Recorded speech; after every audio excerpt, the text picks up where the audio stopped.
Hey guys, my name's Warren Cargill. I'm an acupuncturist and clinic director here at Acupuncture Atlanta.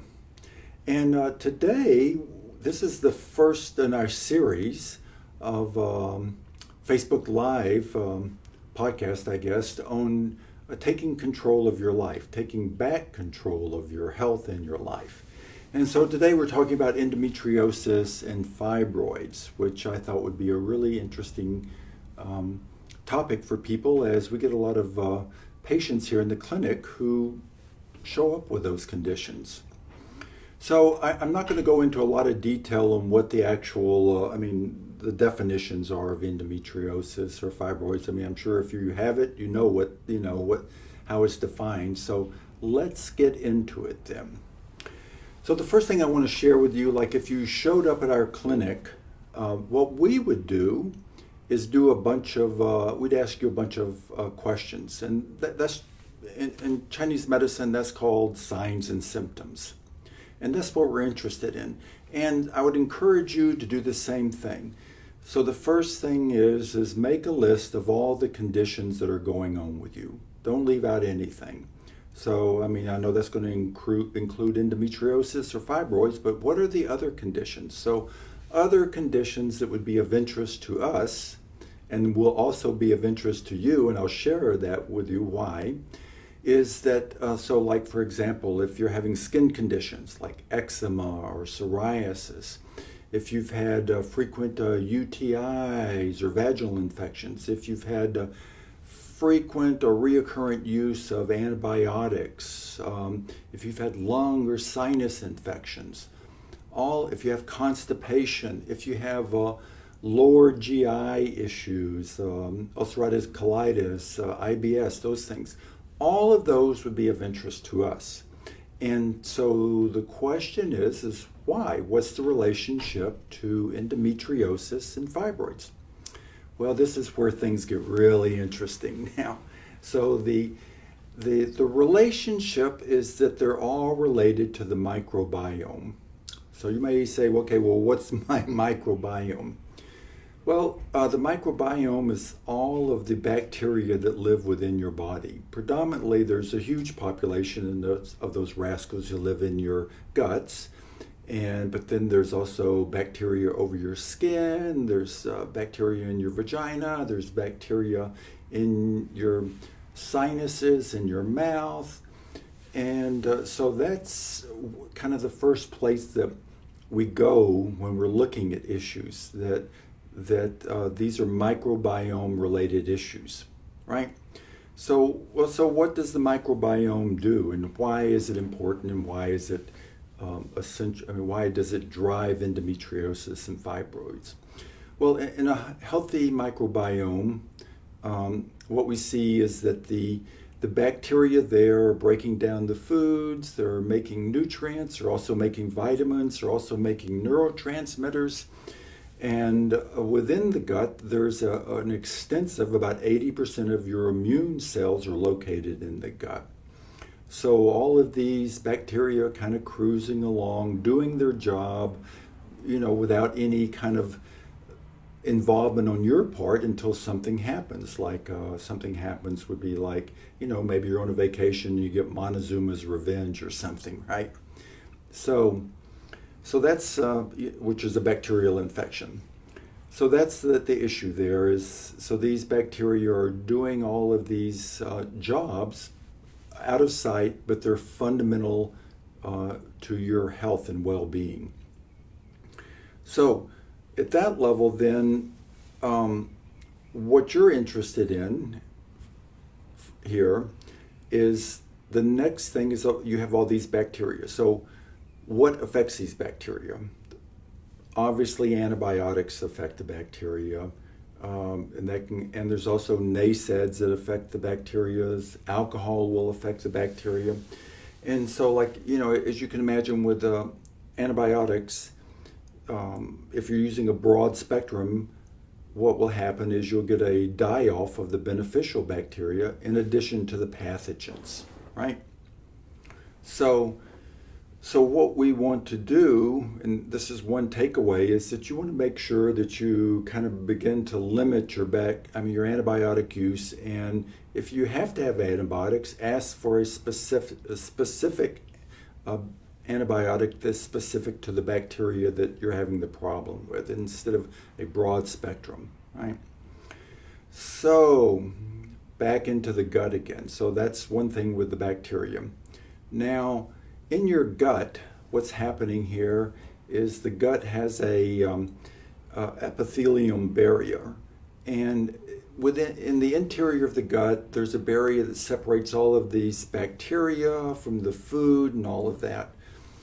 However, what has been recognized now is that that barrier can become compromised, and when that epithelial barrier is compromised, when the tight junctions in that barrier are compromised, we get translocation of bacteria. And at that level, what happens is they begin to cause inflammatory processes. And of course, there's a second layer of defense here, but if there's a chronic inflammation going on or chronic leaking going on, then your immune response gets compromised. And then we kind of see chronic autoimmune disorders occurring. Or we see some sort of immune response going on at a distant site. Okay? So the question is this barrier, what causes it to get compromised? Well, again, it's like NSAIDs cause it to get compromised. Alcohol causes it to get compromised. Low fiber content. If you're not eating a lot of fiber, that causes the barrier to become compromised. And I'll talk a little bit more about that, what the fiber does, and how that drives a good barrier there that's not porous. So what we know now is that there's a lot of that the gut bacteria predominantly drive all of these autoimmune disorders, that they would drive issues going on like in distant sites, and they'll also be responsible for the endometriosis and the fibroids, right? So let's talk about how that happens now. So we know that you have this extensive microbiome in your body, that it's beneficial for you, and then if it's dysregulated, if there's dysbiosis, that can cause issues. So the next place we go to is the female reproductive organs. And what research has indicated is that your female reproductive organs have an extensive microbiome in there. And so I think probably most females are familiar with lactobacilli, which is a bacteria, but that particular bacteria kind of keeps the vaginal area from having infections or yeast infections. And so what's really amazing about that particular bacteria is it produces lactic acid, and it produces H2O2, which is hydrogen peroxide. And the hydrogen peroxide and the lactic acid both kill pathogenic bacteria. Not only that, they keep the vaginal interior in a very acidic environment. So the takeaway here is that if you've had frequent infections, UTIs, candida, and you've had to go through rounds of antibiotics, you probably want to get some pH sticks and begin to measure your vaginal pH, and it should be in an acidic range, 3.5 to 4.5. If it's not, then that's going to drive dysbiosis and additional pathogenic growth there. So the takeaway here is that all of the reproductive organs, the ovaries, the uterus, the vaginal area, all have bacteria in it, and it's all part of this larger community of bacteria that's residing in your body and on your body.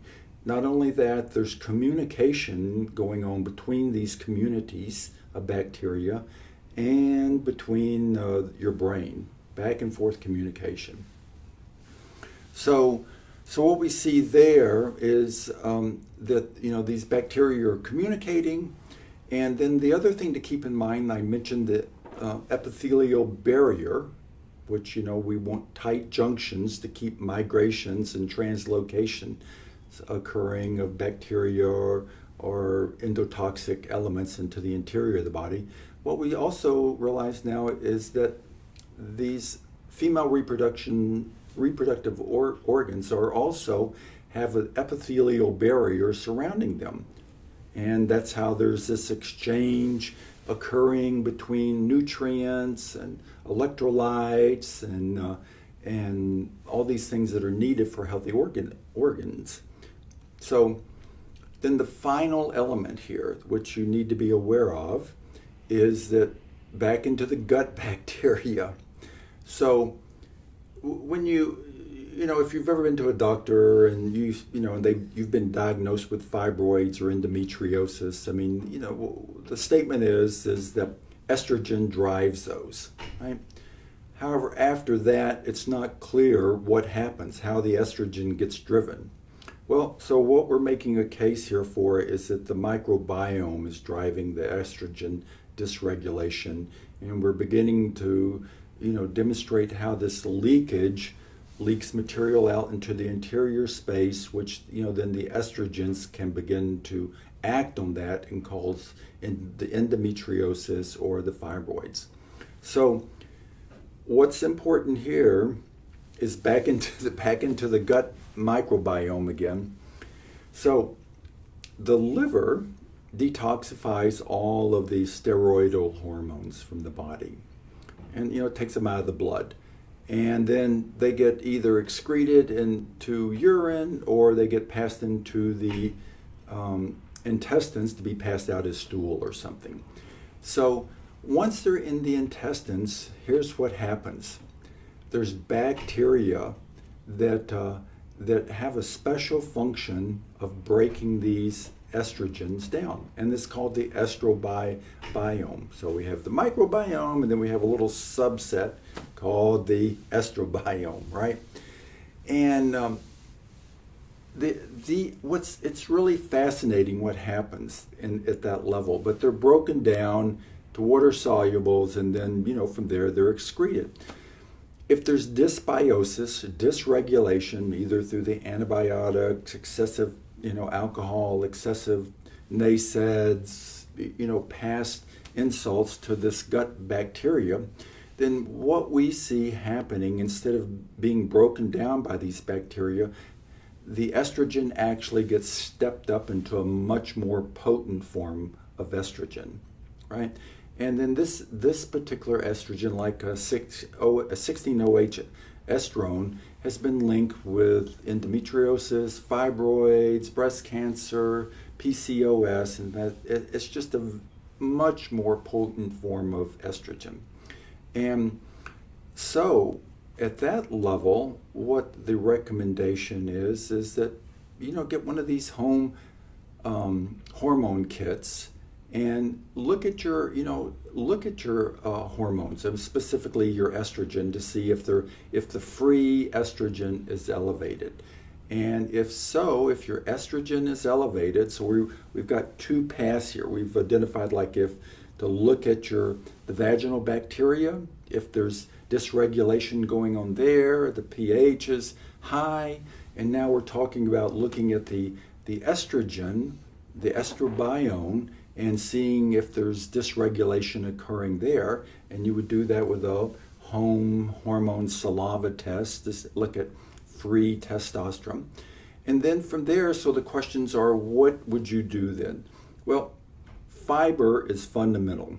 And in our culture today, everything is really, it's processed, heavily processed. So what your microbiome really likes is fiber. Fiber just has so many fundamental properties that make for good quality microbiome. So In the large intestines, this fiber would be like from vegetables or ancient grains, things like that.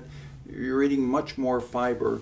That fiber gets fermented in the large intestines, and in that fermentation process, it generates really good bacteria, which have a lot of positive effects for like lowering blood sugars, like improving cardiovascular health. And these bacteria produce a short chain fatty acids and butyrates. And short chain fatty acids are just have a number of really positive effects. They'll help, they'll like help seal this epithelial barrier, tighten up the junctions.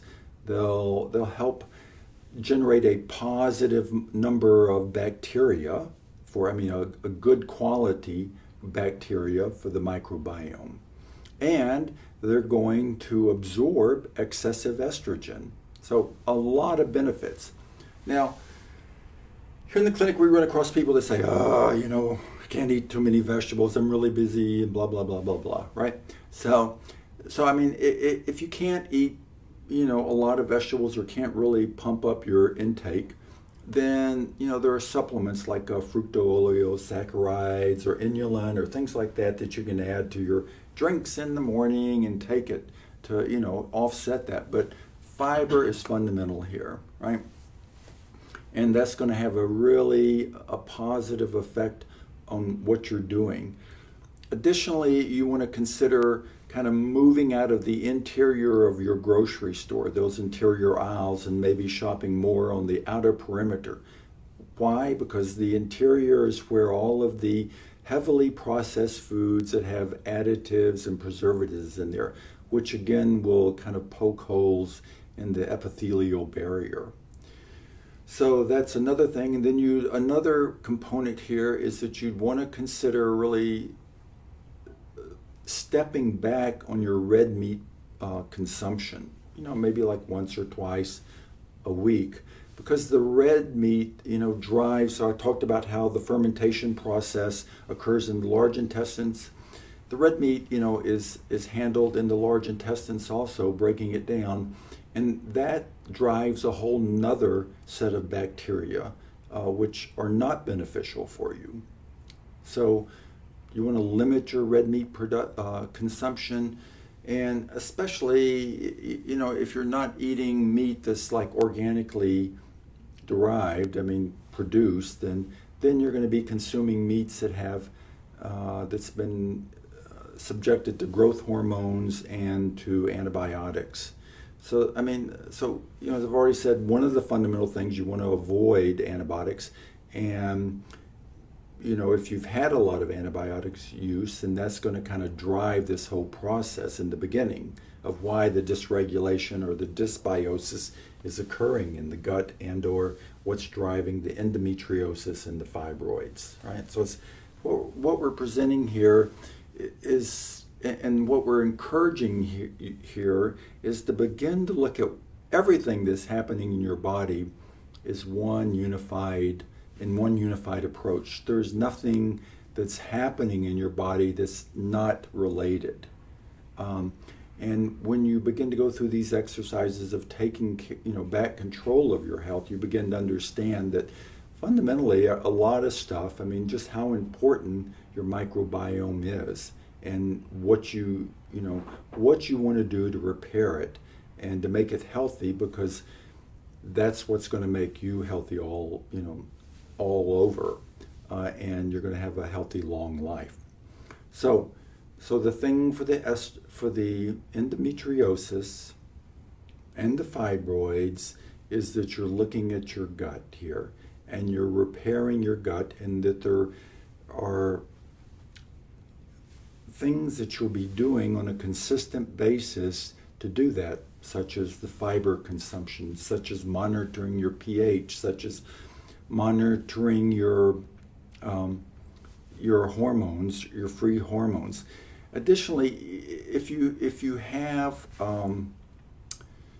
autoimmune disorders, or if you've had frequent issues in the past where you've done a number of rounds of antibiotics, then you would really definitely want to consider bringing into this protocol probiotics, because I mean that's going to be the way that you're going to really help rapidly do this. So there's the consideration of the fibroids, there's the consideration of the probiotics. Additionally, you would consider like things like with the fiber, you would consider things like the sauerkrauts, the yogurts, all of those things, kefir, all of those things are really great for you, and they'll really help you repopulate your gut bacteria. So if you check on our website in the next couple of days, I've got a whole article that I've written about this, and it summarizes all the parts of points that we've talked about. There's about 8 points that we've covered here briefly and fast and very fast here. And if some of them weren't quite clear what I was talking about, then you can, I'd encourage you to go to our blog site and read the article. Also, finally, I want to mention that I've written 2 books here. One's on the mitochondria, and which drive, the fundamental, they're symbiotes, kind of like the microbiome, which drive energy production in the body.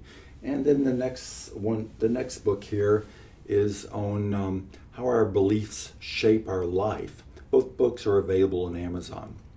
So, if you have additional questions, you can reach out to us on Facebook. You can contact us at our website, acuatlanta.net. And the next little part of this series I'm going to be doing in 2 weeks is going to be on the mitochondria and fertility, how that drives fertility. And so for people who are dealing with infertility issues, I hope you tune in and watch us. Thanks very much, guys.